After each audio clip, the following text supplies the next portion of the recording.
My name is Neil, and this is Real Life Architecture. How much does a house extension cost in the UK in 2024, and what can you do to keep costs under control?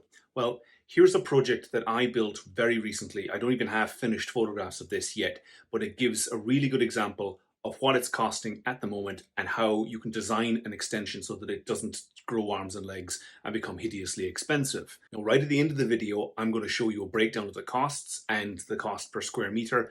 So this house is in Edinburgh and it's an interwar bungalow. They're quite common, and you can see it's steeply sloping. The rear garden rises away up the hill and there's steps down to the driveway, and the driveway itself very steep. So building on a steeply sloping site poses significant challenges. So keep in mind, this is not a simple site, but we made some critical, important design decisions that kept costs under control. We'll start by looking at the drawings. So you can see sloping site. We're going to extend on the side of this house, and really the client just wanted a proper living area. So we were going to split the house between extension being the main event, the kitchen, living, dining with an office, and the original house would then become just basically a dormitory. It's bedrooms. And you can see how we worked out the design, that the design steps down the hill. There's 3 distinct levels inside of this open plan space. And this is a drawing that shows the existing house here and the new house highlighted in yellow. And these thin dashed red lines, those show demolitions. First thing to say is there's not a lot of them. We're not knocking an awful lot of what's inside the house. In fact, we're knocking very little. You can see this is where the existing kitchen was, and we're really just taking down a bit of that wall, and we're fitting a utility. You can really drive up the cost of an extension if you start knocking around inside the house. Sometimes it's unavoidable, but in this particular case, we just took a clear split between what is new and what is old, and we did as little as possible inside the existing building. The structure is mostly steel, so there was an extra, if you want to call it that, expense to having a open plan space that had a lot of steel in it. There was about £15,000 worth of steel, and you'll see that in the breakdown at the end. And one way we saved costs is that for about half the floor area, we did a suspended floor. Parts of this, it was unavoidable. You had to have a solid floor because you're building into a hillside. And you can see here, this is the project manager stood on the suspended floor. That void underneath is ventilated, whereas that's a solid concrete floor right there. And that's another shot of it. And that makes up about half the floor area. So the suspended floor made up all this area in the kitchen, that room there, and the office, whereas the solid floor made up this.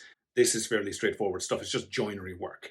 Not always applicable, not always possible to do, but because the floor level in the existing house was several steps up from the ground, we could make this part of the building suspended.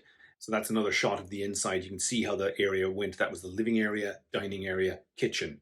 So that worked out quite well. I'm a fan, if you watch the channel, you know I'm a fan of trying to break up open plan areas so that they're not just one big box, and you're not going to have everyone seeing everyone else all of the time. And there's only 2 steps between each area. So under the Scottish regulations, 2 steps is not yet a stairs. You don't have to have handrails. And that was the original doorway at the side of the house. That there is that. And we kept the window and we just built a recess into it. It goes into a bathroom, so legally you don't have to have daylight in a bathroom. Another thing, a major decision that saved us a lot of money was A, to build a flat roof, but B, to make sure that it's the point where it interacted with the existing roof was as limited as possible. The more you have to rip apart an existing building, the more expensive it's going to be when you try to connect your new extension to the original building. The same logic held when we were altering inside the existing house. We did as little as possible to get this to work, and the same is true here. When this roof was being built, it just lifted some tiles, put the single ply membrane up, put the tiles back down,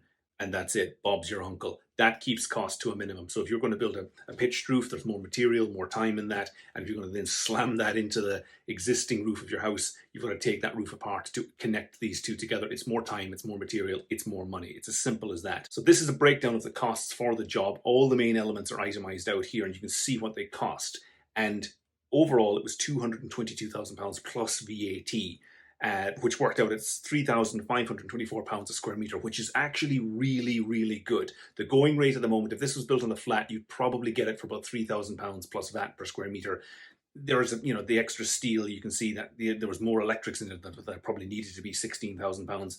I've assumed the cost of the kitchen units at being 15 grand, and the fitting was £4,500 because there was an island, some full height units, and there was a bigger kitchen than you might necessarily need. The client wanted to do it that way, and the steel worked out at just over £15,000. Again, there's a pro and a con here. If you don't have a big open plan space, you've got to divide it somehow, and you're going to wind up building more internal partitions. So yeah, maybe you have to spend more on steel to avoid having to spend money on that. So there's always a pro and a con, and a give and a take when you're designing something like that and you're balancing out the costs. It would have been possible to get this for slightly less. The electrics were slightly more than was necessary.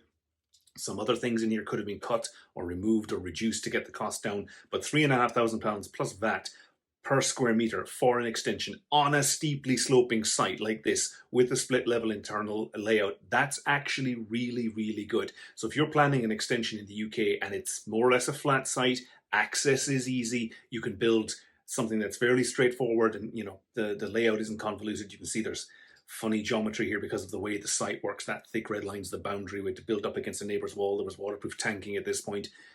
This could have been done cheaper, maybe, but if you were on a flat site that didn't have these complications, you could easily get this for £3,000 a square metre plus VAT. Keep that in mind. So that's the reality of costs for house extensions in the UK today, and those are some top tips for how you can keep costs under control. I'm not trying to say everybody has to have a flat roof, but if money's tight, it's a decision you need to be thinking about.